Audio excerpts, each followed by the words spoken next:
የአንደኛው ጁዝ በመጨረሻው ሩብ ውስጥና የ22ኛው ጁዝ በመጀመሪያው ሩብ ውስጥ 33ኛ ሱረቱል አልአሕዛብ በመዲና የወረደች ናት። አያቶቿ 73 ናቸው። ቢስሚላሂ ራህማኒ ራሂም ባላህ ስም ፍጹም ርኅሩህ ፍጹም አዛኝ በሆነው ያ አዩሃ ነቢዩ እተቂላህ ወላ ቱጢዕ ልካፊሪነ ወልሙናፊቂነ ኢነላህ ካነ ዓሊመን ሐኪማ።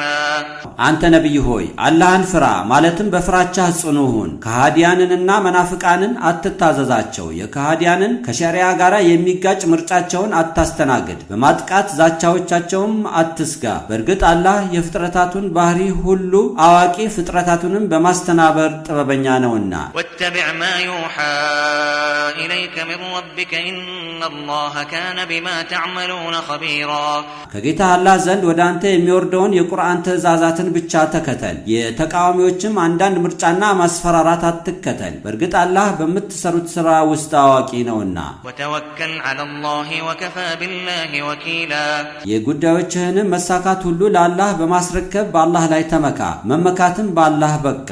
ማ ጀዐለ አላሁ ሊረጁሊን ሚን ቀልበይኒ ፊ ጀውፊሂ ወማ ጀዐለ አዝዋጀኩም አላኢ ቱዛሂሩነ ሚንሁነ ኡመሃቲኩም وما جعل أدعياءكم أبناءكم ذلكم قولكم بأفواهكم والله يقول الحق وهو يهدي السبيل. الله ለአንድ ሰው በአካል ውስጥ ሁለት ልቦችን አላደረገም። እነዚያም እንደ እናቴ ነሽ በማለት ጀርባችሁን የምትሰጧቸው ሚስቶቻችሁን ከነርሱ ውስጥ እናቶቻችሁ አላደረገም። በስማቸውም የሚጠሩ የማደጎ ልጆቻችሁን እንደ አብራክ ልጆቻችሁ አላደረገም። ይህ ሁሉ በአፎቻችሁ የምትናገሩት ትርክት ብቻ ነው፣ ሐቅ አይደለም። አላህ ሐቅን ይናገራል፣ እርሱም ቀጥተኛውን መንገድ ይመራል።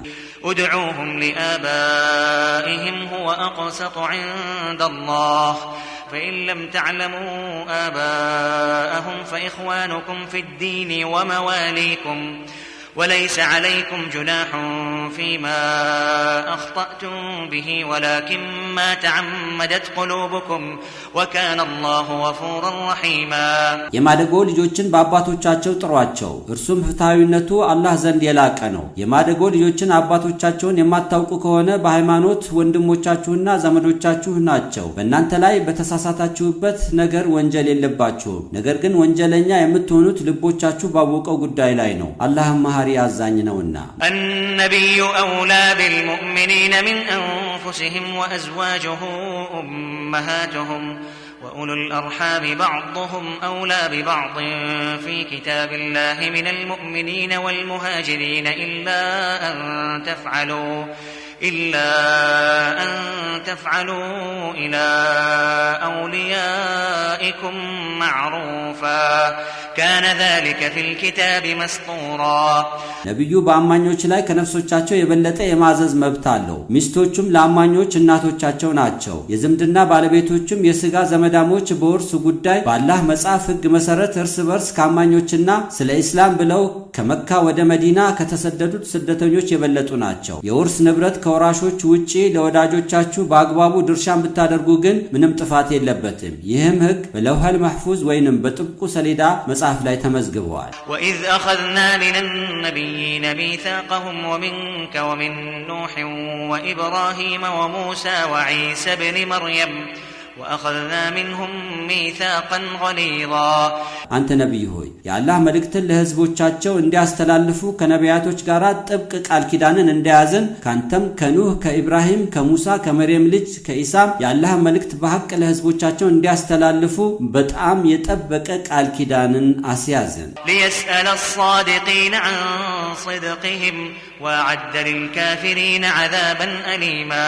አላህ የእምነትን ጥሪ ለሕዝቦቻቸው እንዲያስተላልፉ ነቢያቶችን ቃል ኪዳን ያስያዛቸው ሐቀኞችን ነቢያቶች ሐቀኝነታቸውን በገቡት ቃል መሰረት በአግባቡ ስለመወጣታቸው ሊጠይቃቸው ሲሆን ለከሃዲያንም አሳማሚ ቅጣት አዘጋጀ። يا أيها الذين آمنوا اذكروا نعمة الله عليكم إذ جاءتكم جنود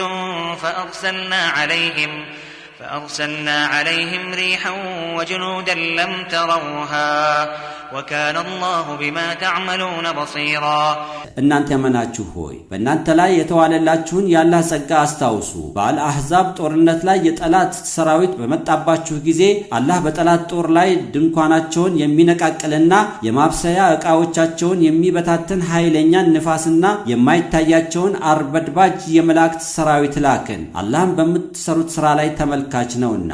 إذ جاءوكم من فوقكم ومن أسفل منكم وإذ زاغت الأبصار وبلغت القلوب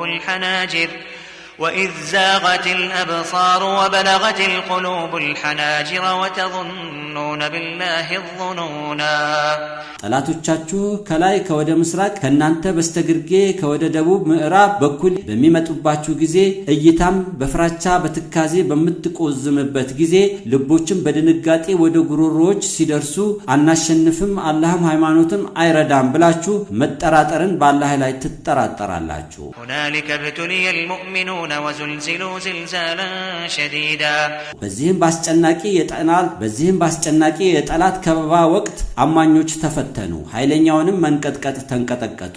وإذ يقول المنافقون والذين في قلوبهم مرض ما وعدنا الله ورسوله إلا غرورا መናፍቅንና እነዚያ በልቦቻቸው በሽታ ጥርጣሬ ያለባቸው እምነታቸው የደከመባቸው